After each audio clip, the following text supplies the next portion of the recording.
Alright, and welcome to one of my little bonus Let's Plays. This is Sonic Riders, a game released as part of Sonic's 15th anniversary. Which, if you don't know the significance of that, Sonic's 15th anniversary introduced a game that the fans refer to as Sonic 06. Is simply labeled Sonic the Hedgehog, released in 2006, and it also released Sonic Rivals for the PlayStation Portable. Sonic Riders, in my opinion, is the best game to come from this. But that is just my opinion. I know a lot of people, I'm pretty sure a lot of people don't like this game. I really enjoy it. It is definitely difficult. There is definitely a learning mountain to climb, because this game doesn't have a tutorial. You just kind of have to get a feel for everything. But anyway, so it might not be quite the variety in video game franchises that I was kind of hoping for with these bonus Let's Plays. Though then again, two of them are just sequels to games I've already done. But it is variety in the sense that this is a racing game. And a kind of a gimmick that's kind of late to the game there, Sonic. We are on hoverboards called Extreme Gear. So this Let's Play is going to be a bit different. I am going to be tackling it in cutscene order. So we're going to start with Babylon, and then after this cutscene we'll be doing Team Sonic. So it's kind of a movie, if you will. So right now we are introduced to the Babylon Rogues. Their members include Jet the Hawk, the leader, Storm the Albatross, the big guy there, and Wave the Swallow, the mechanic girl. So, they're a bunch of treasure hunters, slash thieves. They've found this key to help them find the Babylon Garden, which they're hoping to find treasures from their ancestors there. You always say you only want this and that. Remember the teachings of our ancestors. So, in terms of voice actors, we have Jason Griffith as Jet the Hawk, as well as Sonic the Hedgehog. We've got, this one caught me off guard. Dan Green for Storm the Albatross and Knuckles the Echidna. Which I knew Knuckles was, but Storm was a surprise. There's Dr. Eggman, voiced by Mike Pollock. In cutscenes, in-game, when you control him in like normal races, he's voiced by, oh god, why is the name escaping me? His previous voice actor that did Sonic Adventure 1, 2, and Heroes. Oh no, why is the name escaping me? Future me, put that on. Can you put that on screen? As well as Wave's actress, because I can't remember her name. I'm pretty sure she goes by an alias. Anyway, so Eggman is doing his Eggman thing and trying to trick some people into getting the Chaos Emeralds for him. What do you mean? Are you saying the Babylon rogues aren't capable of stealing some beauty emeralds? Though, in this case, Eggman's goal is not as clear-cut as just getting the emeralds.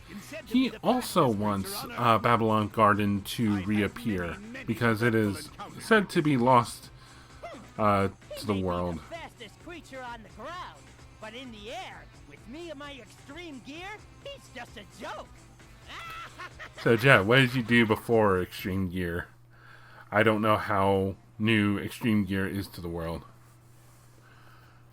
Anyway, so now we're in Team Sonic's the Heroes team's openings cutscene, which is evident by their more cinematic cutscene compared to the in-game cutscene that the Babylon Rogues had.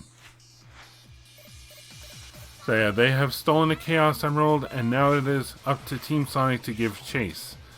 Because we can't let anyone else have Chaos Emeralds.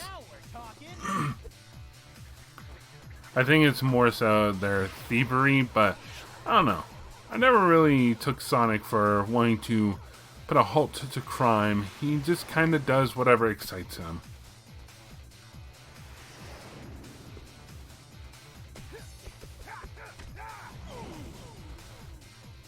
So yeah, I believe Tails' voice actress is Amy Pallant. I believe it's the same as it was in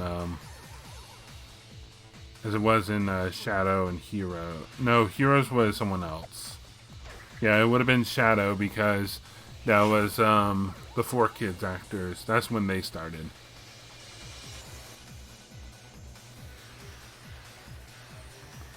The name for Eggman's previous voice actor is still escaping me. It's still bothering me.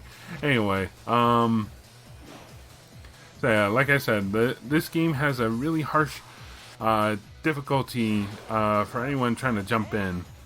Because like I said, there are no tutorials, so it's really about how quickly you can understand what the game is trying to throw at you. Because I don't even think there are any hints for anything.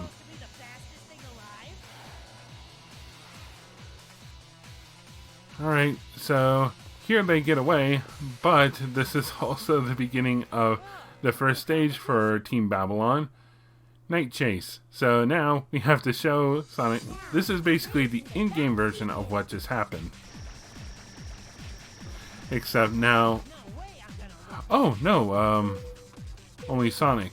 I forgot all about that. For some reason I thought Jet was racing Sonic, Tails, and Knuckles. It's like, where do they get their boards? No. It's Sonic versus the Babylon Rogues. So anyway, you have your 3 different types of characters. You've got your speed characters, your flying characters, and your power characters. Kind of like in Heroes, except in this it's all about the shortcuts you're allowed to take with the characters. So speed characters can grind on rails. Flying characters can take these air rings, and power characters can bulldoze through pretty much anything. So you've got your drifting, which is using the R button as well as the analog stick. You've got your jumping, which you do with the A button, and you can charge jump. But depending on which way you're holding the analog stick when you jump, you get a different kind of jump. So if you're holding forward, you'll probably get a further jump, but if you're holding back, you're going to get a higher jump. So that's holding down on the analog stick as opposed to anywhere else. For grinding, it's just jump and then hit the A button when you're about to hit the rail. And you'll kind of just lock on to the rail, so you don't have to worry about like being precise. Thank goodness, too. You can dash by pressing the B button, but you can also be dashed into. You do an attack whenever you dash, as we'll see right here. Getting dashed into, you lose your rings and any upgrades you've gotten. So for every 30 rings, you will upgrade your air capacity, as well as get a new type of attack. There are 3 levels. One is 0 to 30 rings, well 29 technically. 2 is 30 to 59, and here I try to go for the speed shortcut but fail. It has been a while since I played Sonic Riders, so yeah. And the final upgrade is 60 to 100. Or, yeah, it is 60. And that was cutting it real close, because for Team Babylon races, you have to finish in first place in every single one of them. In the Hero Story, you don't have to finish in first until your third stage. So that's kind of your leniency there. Anyway, so now we've got Team Sonic's first in-game cutscene, and I've got to say that I like how the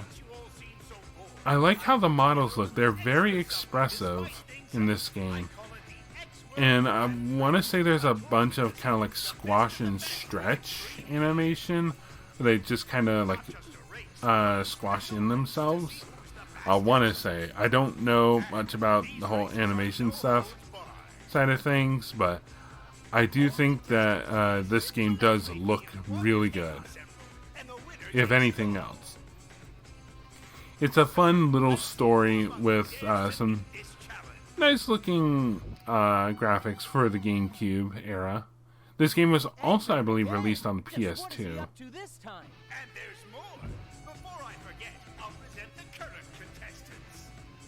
Oh yeah, and there was the whole like, oh, this is a special race. See, is the fastest.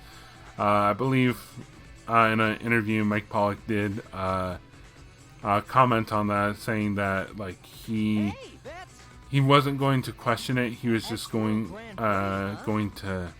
He was given the script, the lines to read, so he was going to read them. If I remember that interview right. So now we have Team Hero's first stage. This is Metal City. And as you beat the Babylon races, you'll unlock their stages as well. So when we beat Night Chase, we unlocked it for playing normal races. So this is kind of your easy course. You only really need to finish in the top 3 to move on.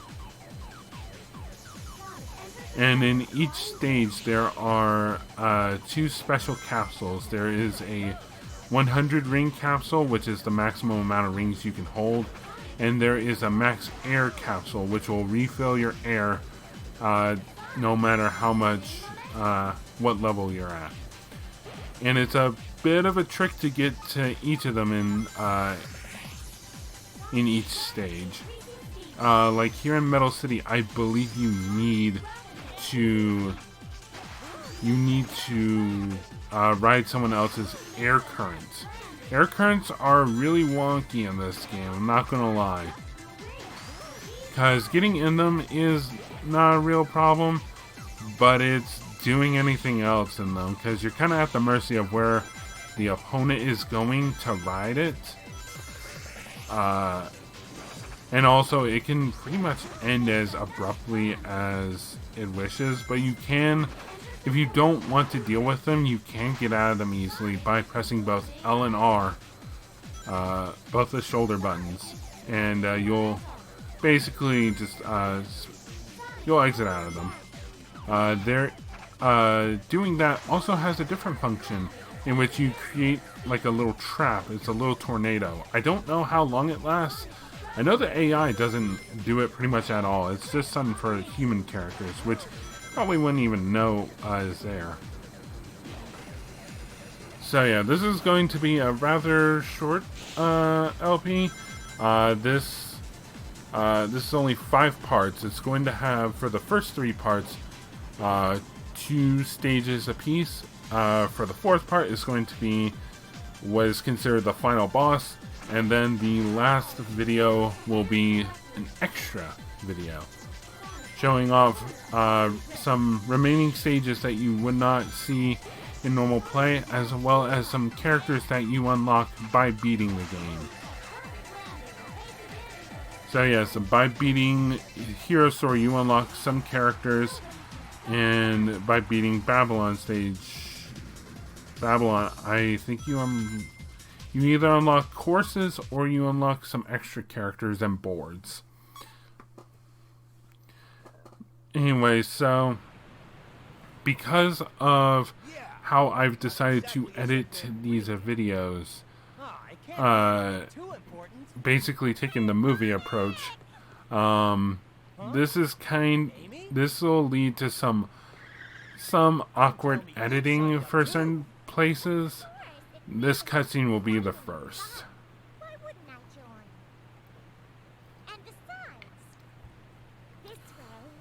Anyway, here's Amy.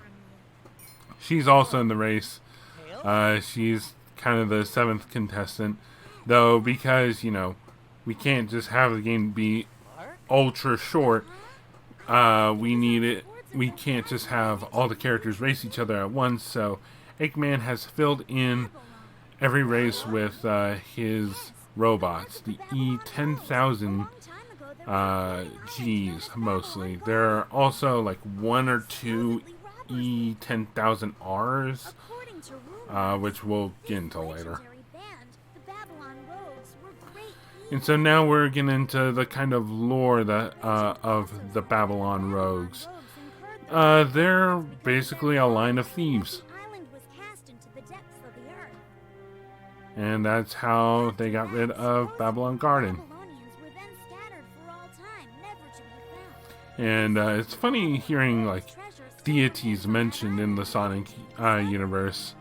Though then again, 06 will handle that a little bit as well. And I think Rivals, I think, handles it a little too, which is odd. The control surface flow is balanced by the inverse kinetics of the... Stop! I get it, okay? It just floats. And this different camera angle is for a reason. Here is Team Babylon splicing into the hero's story. So Wave's here basically to scope out the competition as well as sabotage the competition. And that's not really a spoiler because it's happening right now. That little doohickey, it's a bomb. Well, I never imagined anyone would enter the race with such a piece of junk. Anyway, she kind of hides her little trick by, making fun of Tails. Oh, that girl! Who does she think she is? Here's the awkward editing I mentioned, because the line here, it happens right after Amy says that. But I kind of wanted to add the little smirk. So here we're going to have a back-to-back race. We're going to have Team Hero, and then we're going to have Team Babylon, because one happens kind of after the other. So now we're in Splash Canyon, and we're going to be controlling Tails, so we're going to get our taste of the flight character. And thinking about it, it's odd, because Sonic gets 3 in this story, 3 races. Tails gets 2, Knuckles only gets 1. And there's the 100 ring capsule, so as you see, it maxed out my ring capacity and leveled me up to 3 immediately. But going after it, I did take a massive hit in my positioning. But now with it, I have a lot more air to expend and can catch up a lot quicker. As you can see, I'm already in 3rd. Though then again, the AI is not the smartest. So, and they will do be careful around them, because they will attack you, and that will cost you your rings, which will downgrade you back to level 1. Anyway, so there is a little shortcut right here at the beginning, which I tried to take. I do get it in the 3rd lap, but I find this to be one of the most difficult alternate paths to take. Like that top path there, that's relatively easy. You just gotta get a jump. And you get to the rotating stick section sooner. Also, keep in mind that flight characters, their controls are inverted. So up is down and down is up. So don't make the mistake past me made all the time. So yeah, and if you want to, you can kind of just make a quick drop down by pressing the A button. So there is that. I don't know how this game handles on the PS2. I've never owned the PS2 version. And also, jumping off the ramp early can cause you to take a different route, because I think I would have had enough jump power to get to that top route, but it was messed up by the fact that I jumped too early off the ramp. Now you can use that to your advantage. Anyway, so Splash Canyon is just about done. Also, was Splash Canyon already used, or was... Oh, I might be thinking of Splash Hill Zone from Sonic the Hedgehog 4 Episode 1. Anyway, so that's the second race, and that is the last one where you can finish in the top 3 and still win. From here on out, you need to bring your A game. And so now, we're racing against Amy in Team Babylon. So, we're going to get the same course later in the day. This is Red Canyon. So yeah, a simple change in the time of day, or change in the temperature in the next course's case, can change the stage pretty significantly. It has kind of the same motif, but a pretty vastly different layout, if I'm going to be real here. So yeah, in terms of character stat differences, I don't really know them that well. Wave is the flying character, as you saw by the earlier air ring take. The 100 ring capsule for this stage is pretty much at the end of the course. You can get it at the end of lap 1, and so for lap 2 and 3 you'll have it, but it's still at the end. Also, you are racing Amy, so that is something to keep an eye out for. Because Amy is a speed type, so she'll have different shortcut advantages compared to the rest. Though, honestly, I don't know if the AI really takes them. Also, I have a pretty bad moment there. Yeah, I ran into the wall. And because you're boosting, you don't have the best control either. But I mean, it does, to me, I don't think like... No, I'm not going to say it because it's kind of a self-explanatory thing what I was about to say, so never mind that. Anyway, I like Red Canyon. Looks nice. I like the sunset hue it's got going on. And you do have that little waterfall section. I don't know how you're supposed to... If you can get on the left-hand side, but it's honestly whatever. You'll get sent down the waterfall. I don't even think it's a rotate the control stick type thing. Also, dash pads are really annoyingly placed sometimes, because I could have taken that air ring if that dash pad didn't just shoot me forward. Anyway, the point of the rotate the analog stick portion is to get your air back. Your extreme gear does run on air, and there are recharge stations placed throughout the map, so if you do run low on air, you can take them. However, you will be stopped in place. You gain air back, by performing tricks. I think also by taking shortcuts. I know for power characters it's the case, and for speed characters, I'm pretty sure it's the case for flying. Anyway, that'll do it for this part of Sonic Riders. So next time we'll continue with the Grand Prix.